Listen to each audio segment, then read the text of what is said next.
ఈ నెల 15వ తేదీ ఎంతో విశేషమైన సోమవతి అమావాస్య. సోమవారం అమావాస్య కలిసి వస్తే దానినే సోమవతి అమావాస్య అని పిలుస్తారు. పైగా ఇది అధిక మాసపు సోమవార అమావాస్య. మరి ఇంతటి విశేషమైన రోజు మీరు ఏమీ చేయకపోయినా సరే కలబంద మొక్కతో ఇలా చేస్తే చాలు. ధనాదాయం పెరుగుతుంది, మీకు లక్ష్మీ కటాక్షం కలుగుతుంది, రాజయోగం పడుతుంది, నరదృష్టి, నరఘోష, నరపీడ తొలగిపోతాయి. కలబంద మొక్క చాలా శక్తివంతమైనది. కలబంద మొక్కలో త్రిమాతలు ఉంటారు: పార్వతీదేవి, లక్ష్మీదేవి, సరస్వతీదేవి. ఈ ముగ్గురు దేవతలు కూడా కలబంద మొక్కలో కొలువై ఉంటారు. ఔషధ మొక్కగా కలబంద ప్రసిద్ధి చెందింది. ఎక్కువగా చర్మ సంబంధిత ఉత్పత్తుల్లో, ఇతర ఉత్పత్తుల్లో కలబంద మొక్కను విరివిడిగా వాడుతూ ఉంటారు. కలబంద మొక్కను ఇంట్లో పెంచుకోవడం వల్ల ప్రతికూల శక్తులన్నీ తొలగిపోతాయి, సానుకూల శక్తులు మీ ఇంట్లోకి ప్రవేశిస్తాయి.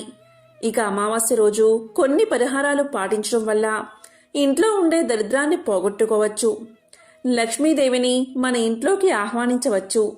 కలబంద మొక్కతో ఈ అమావాస్య రోజున ఏం పరిహారం చేస్తే ధనాదాయం పెరుగుతుందో, ఆరోగ్యం ప్రాప్తిస్తుందో ఇప్పుడు తెలుసుకుందాం. కలబంద మొక్కతో అమావాస్య రోజు పరిహారాన్ని పాటించడం వల్ల నరదృష్టి, నరఘోష తొలగిపోతాయి. మరి ఏం చెయ్యాలి అంటే, ఈరోజు ఒక చిన్న కలబంద మొక్కను ఇంటికి తెచ్చుకోండి. కలబంద మొక్క పెద్దదైతే ఆ మొక్కకు పక్కన పిలకలు వస్తాయి. ఆ పిలకలనైనా సరే వేలతో సహా పీకి తెచ్చుకోండి. అలా చిన్న కలబంద మొక్కను తెచ్చుకుని ఆ మొక్కను శుభ్రంగా కడగండి. నీటితో కడిగితే సరిపోతుంది. అలా కడిగిన తర్వాత ఆ కలబంద మొక్కను మీ చేతితో పట్టుకుని ఒకసారి ఇల్లంతా తిరగండి. ఇంట్లోని అన్ని గదుల్లో తిరగండి. అంటే కిచెన్, బెడ్రూమ్, హాల్, చివరికి బాత్రూంలో, ఇలా అన్ని గదుల్లో తిరిగిన తర్వాత ఆ మొక్కను తీసుకుని మీ ఇంటి బయటకు వచ్చేయండి. అదే విధంగా మీ ఇంటి చుట్టూ 7 సార్లు తిరగండి. అంటే ప్రదక్షిణ చేసినట్లు సవ్య దిశలో 7 సార్లు తిరగండి. అలా తిరిగిన తర్వాత ఆ కలబంద మొక్కను తీసుకువెళ్ళి మీ ఇంటి పెరట్లో కానీ, లేదా మీరు మొక్కలు పెంచుకునే ప్రదేశంలో కానీ, ఖాళీ స్థలంలో కానీ మొక్కను నాటండి. నాటి దాన్ని పెంచండి. కలబంద మొక్క నాటడానికి ప్రదేశం లేదు అనుకునేవారు ఒక చిన్న కుండీలో కానీ, డబ్బాలో కానీ ఈ కలబంద మొక్కను నాటండి.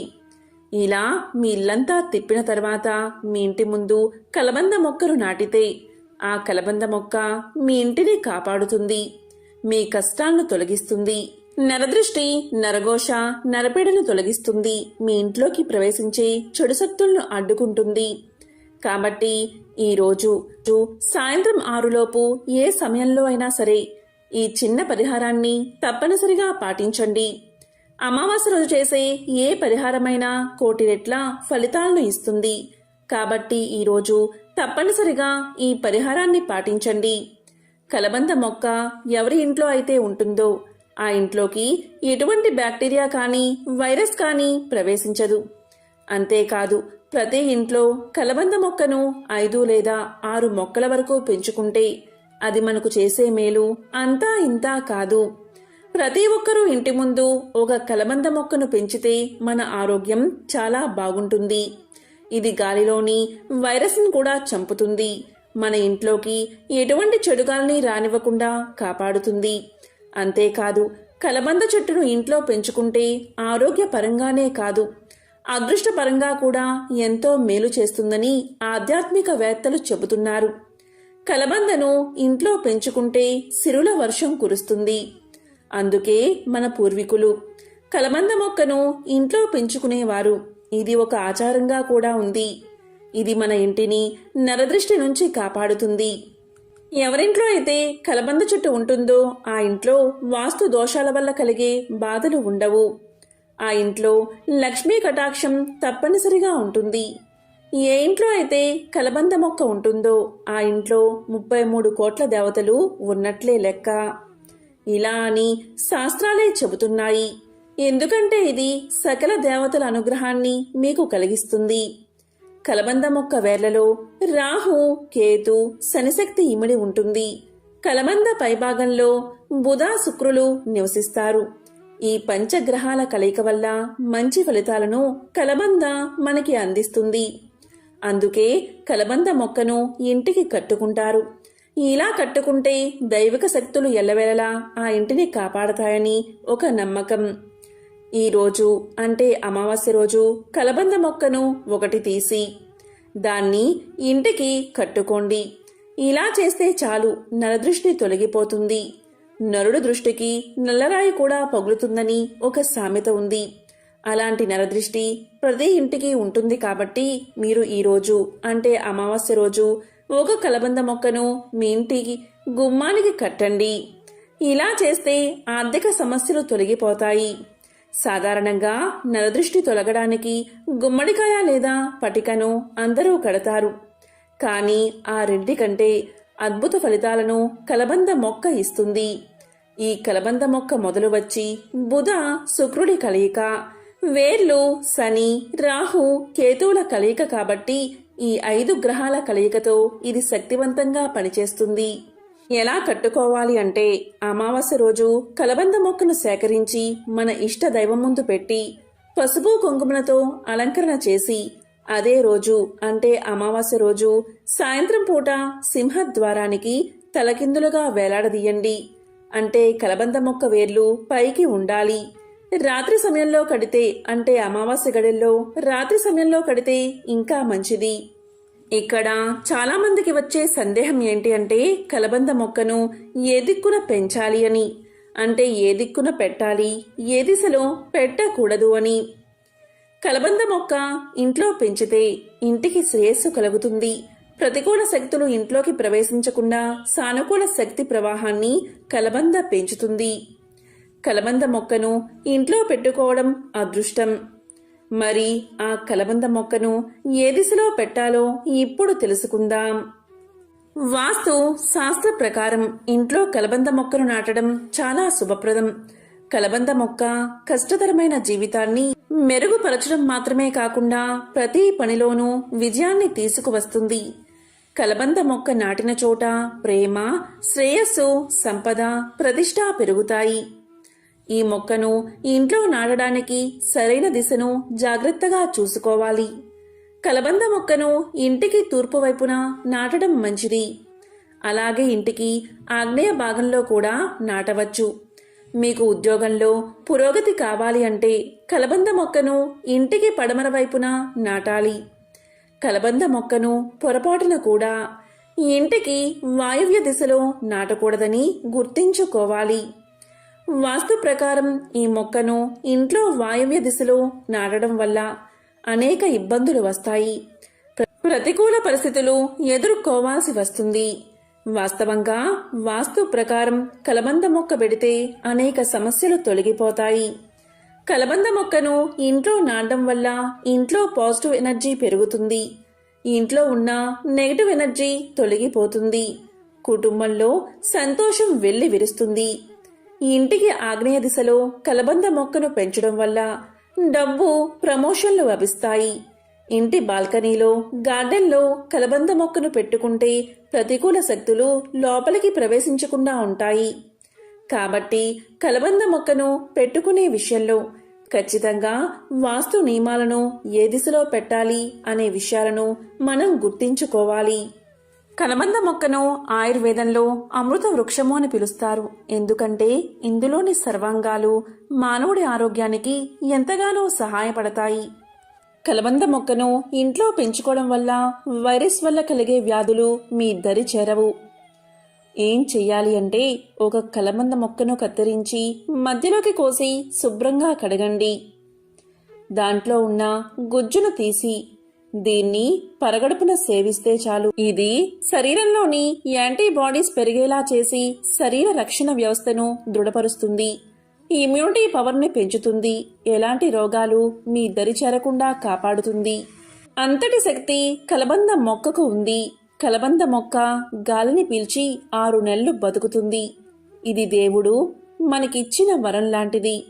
ఇంట్లో సమస్యలు ఉన్నా, ఉద్యోగం రాకుండా ఉన్నా, భార్యాభర్తల మధ్య తగాదాలు ఉన్నా, లేదా ఇంట్లో కుటుంబ కలహాలు ఉండి మానసిక ప్రశాంతత కరువైనా, ఇలా అనేక సమస్యలకు కలబంద మొక్క చక్కని పరిష్కారం.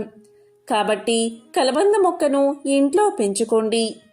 మీ ఇంట్లో స్థలం లేకపోతే కనీసం కుండీలో అయినా కలబంద మొక్కను పెంచండి. ముఖ్యంగా పిల్లలు ఉంటే అలాంటి వారు కలబంద మొక్కను తప్పనిసరిగా పెంచాలి. ఎందుకంటే బయట విషవాయువుల వల్ల పిల్లలు, పెద్దలు తరచూ అనారోగ్యానికి గురవుతారు. అలాంటి విషగాలులను మన ఇంట్లోకి రాకుండా స్వచ్ఛమైన గాలిని మనకు అందిస్తుంది కలబంద. ఎవరి ఇంట్లో అయితే కలబంద ఉంటుందో అటువంటి వారి ఇంట్లో వ్యాధులు రావు. ఈ రహస్యం తెలుసుకుని పాటించి చూడండి. ఈ రోజుల్లో చాలామంది ఎదుర్కొనే సమస్య మోకాళ్ల నొప్పులు. దీన్ని తగ్గించే శక్తి కలబందకు ఉంది. కలబంద ముక్కను కొద్దిగా కట్ చేసి శుభ్రంగా కడిగి 5 లేదా 6 స్పూన్ల గుజ్జును గ్లాసు నీటిలో వేసుకుని పరగడుపున తాగుతూ ఉంటే మోకాల్లో అరిగిపోయిన గుజ్జును తిరిగి రప్పించి మోకాల నొప్పులను క్రమంగా తగ్గిస్తుంది. అంతటి శక్తి ఈ కలబంద మొక్కకు ఉంది. అధిక బరువు ఉన్నవారు ఇలా తాగితే నాజూగ్గా తయారవుతారు. ఈ విధంగా నిత్యము తాగితే యవ్వనం వస్తుంది. మీ శరీర కాంతిని పెంచే శక్తి ఈ మొక్కకు ఉందని, ఈ రహస్యాన్ని ఆయుర్వేద మహర్షులు తమ గ్రంథాల్లో వివరించడం జరిగింది. కొన్ని వేల సంవత్సరాల క్రితం నిత్య యవ్వనానికి కలబందను వాడినట్లు చరిత్ర ద్వారా తెలుస్తుంది. అంతేకాదు మహారాణి క్లియోపాత్ర తన చర్మాన్ని మృదువుగా అందంగా ఉంచుకునేందుకు ఆ కాలంలో కలబందను వాడినట్లు చరిత్ర ద్వారా మనకు తెలుస్తుంది. ఆయుర్వేదంలో దీనికి బ్రహ్మరథాన్నే పట్టారు. మనకు ఏదైనా గాయమైతే కలబంద గుజ్జును గాయంపై పూస్తే గాయం త్వరగా మానేలా చేస్తుంది కలబంద. 5 స్పూన్ల కలబందను గ్లాసు నీటిలో కలిపి పరగడుపున తాగితే దీర్ఘకాలంగా వేధిస్తున్న మలబద్ధక సమస్య మటుమాయమవుతుంది. మొలలపై కలబంద గుజ్జును రాస్తే మొలలు తగ్గిపోతాయి. కళ్ళ కలకగా అయినప్పుడు కలబందను కళ్ళు మూసుకుని కళ్ళపై పెట్టుకుంటే కళ్ళ కలకలు తగ్గుతాయి. శరీరంలో వేడి తగ్గడానికి కలబంద గుజ్జు బాగా ఉపయోగపడుతుంది. 5 స్పూన్ల కలబంద గుజ్జును నీటిలో వేసుకుని గ్లాసు నీటిలో వేసుకుని తాగితే ఎంతటి వేడైనా క్షణాల్లో తొలగిపోతుంది. పంటి నొప్పి వంటి సమస్య ఉంటే కలబందను వాడితే ఆ సమస్య తగ్గిపోతుంది. కలబంద గుజ్జును 3 రోజులకొకసారి తలకు మర్దనాగా పట్టించి 2 గంటల తర్వాత తలస్నానం చేస్తే నరాలకు శక్తి వస్తుంది, తలనొప్పి తగ్గుతుంది, కంటిచూపు మెరుగుపడుతుంది. ఈ విధంగా కలబంద మనకు ఎన్నో విధాలుగా ఉపయోగపడుతుంది. ఈరోజు మీరు ఈ ఇంట్లో ఎప్పుడైనా సరే మీ దగ్గర గంగాజలం ఉంటే దాన్ని కొద్దిగా స్నానం చేసే నీటిలో వేసుకుని స్నానం చేయడం మంచిది. గంగాజలం మీకు దొరకకపోతే మీరు స్నానం చేసే నీటిలో కొద్దిగా పసుపు, కొద్దిగా కర్పూరం పొడి వేసుకుని స్నానం చేయండి.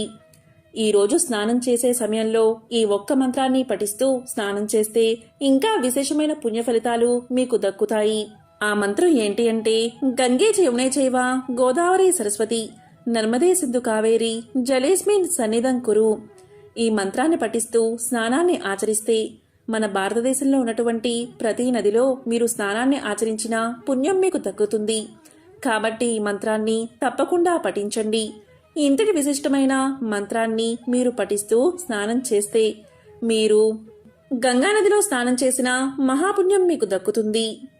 ఈరోజు అంటే ఈ అమావాస్య రోజు పితృదేవతలను జ్ఞాపకం తెచ్చుకుని గుర్తు చేసుకుని వారి యొక్క గౌరవార్థం జ్ఞాపకార్థం వారి పేరు మీద దాన ధర్మాలు చేయడం ఎంతో ఉత్తమం.